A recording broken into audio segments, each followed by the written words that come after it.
Hello everyone. This is a session about the history of toys and games.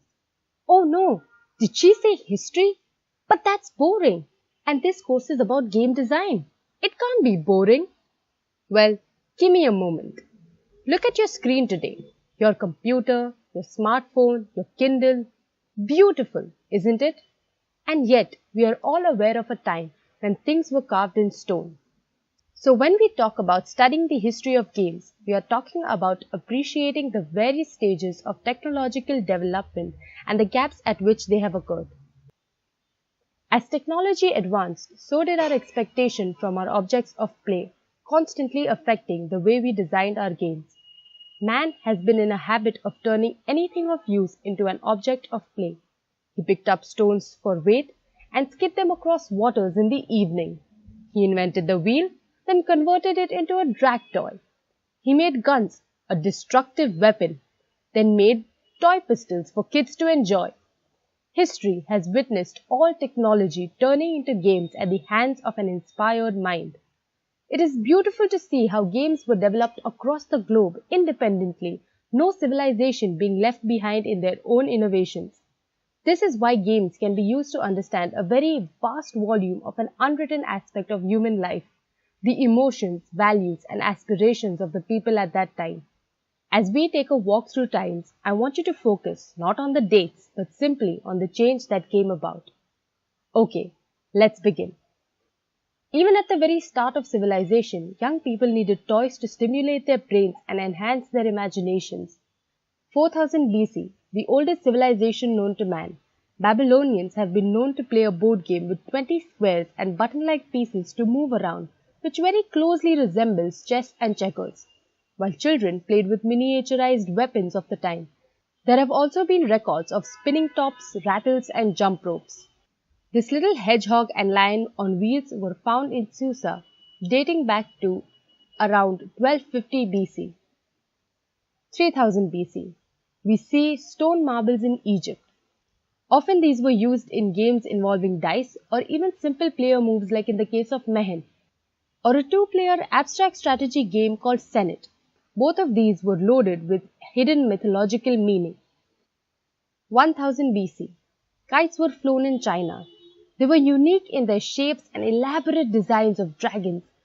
At the same time, the classic game of Go was invented, which is themed around territorial capture and played to this day. 776 BC. A series of athletic competitions were held in Greece called Olympic Games in the honor of Zeus. It was the 1896 Summer Olympics that revived this ancient tradition and is marked as the first international Olympics in the modern era. 600 BC. Coming to our own motherland, India. It was during this time that Chaturanga, the direct predecessor to chess, was being played by kings and ministers to exercise their strategy-making skills. Other traditional games include Mokshpatam, based on Jain scriptures that is now known as Snakes and Ladders, and the Mahabharata spoke of Chaupat, which is the modern-day Ludo. Toys of that time were made by skilled artisans who flourished in their field. 500 BC, the first historical mention of the yo-yo from Greece. These ancient toys were made out of wood, metal, or painted terracotta discs, and called just that, a disc. 1969 AD, playing cards were invented in China.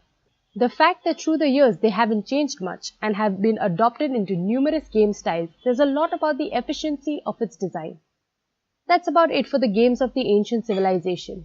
Now let us move along to the rapidly progressing toys of the last couple of centuries. 1759, Joseph Merlin built the world's first roller skates. 1800s, playgrounds started to pop across cities in the United States. 1804, the first US company is granted a patent to mass-produce dolls made out of paper mache. Up to this time, dolls were made by hand by older members of the family for the young children. 1843, the first board game is sold in the US, The Mansion of Happiness. It is inspired by Christian morality. Players race about a 66-space spiral track depicting virtues and vice, with the goal being the Mansion of Happiness at the track's end.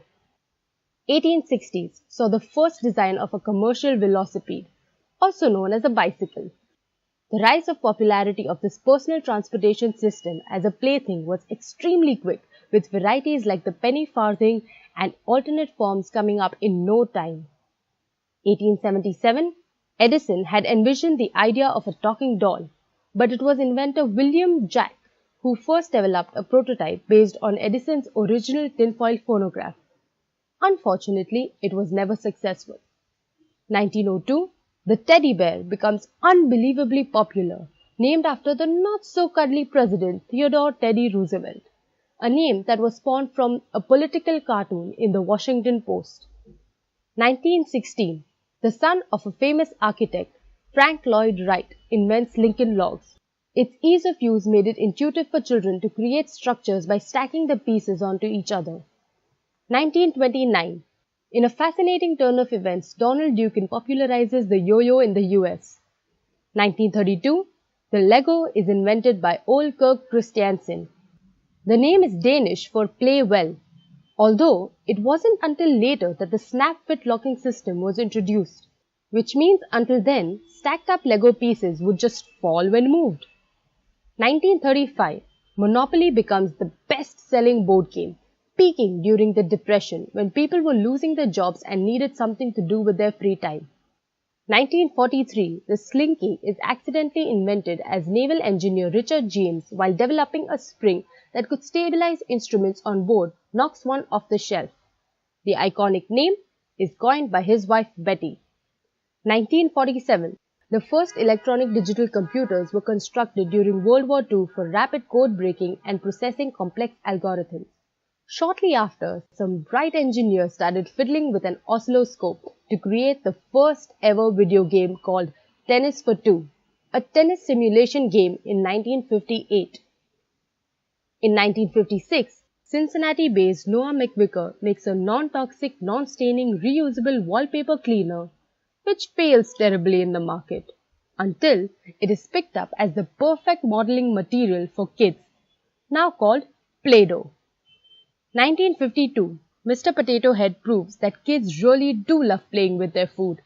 1959, Ruth Handler noticed a lack of dolls for little girls that represented their aspirations as adults, and hence Barbie makes her grand debut.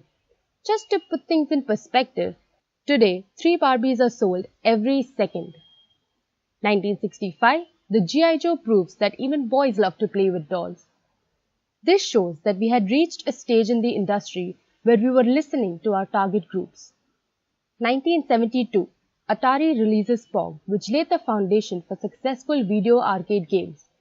1983, just when the world was witnessing a video game crash, the Japanese company Nintendo launches the Nintendo Entertainment System with games like Super Mario and ushers toys into a new digital age. They quickly follow up with the first handheld gaming product, the Game Boy. 1986, Cabbage Patch Kids give consumers dolls that are cute and personal. 1993, Beanie Babies are introduced, but the craze doesn't take over the world until 1996. These represent a change in the acceptable form of the toys that were made, moving away from lifelike designs. The next step was to introduce emotions and attitudes in our toys.